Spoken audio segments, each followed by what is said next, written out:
বিভিন্ন রাশি অনুযায়ী যোগের প্রভাব, অবশ্যই যোগ, এবং এই যোগগুলো জেনারেলি আমাদের 2025কে কি দেখাতে নিয়ে চলেছে বা আমরা কি দেখতে চলেছি আগামী দিন।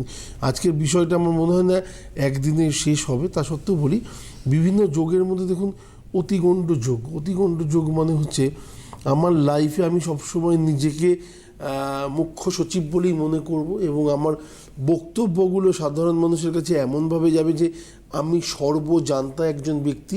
এবং তার পরের এফেক্ট যেটা আসে সেটা হচ্ছে যে আমি তো বলার বলে দিয়েছি, এইবারে উল্টো দিকের রিয়াকশান আমরা জানি নিউটনের সূত্র অনুযায়ী প্রত্যেক ক্রিয়ারই একটা বিপরীত প্রতিক্রিয়া। হ্যাঁ, তো এই বিপরীত প্রতিক্রিয়াটা যখন আসবে তখন না আমাকে আর লোকাতে হয়। এটা হচ্ছে অতিগণ্ড যোগের একটা প্রভাব।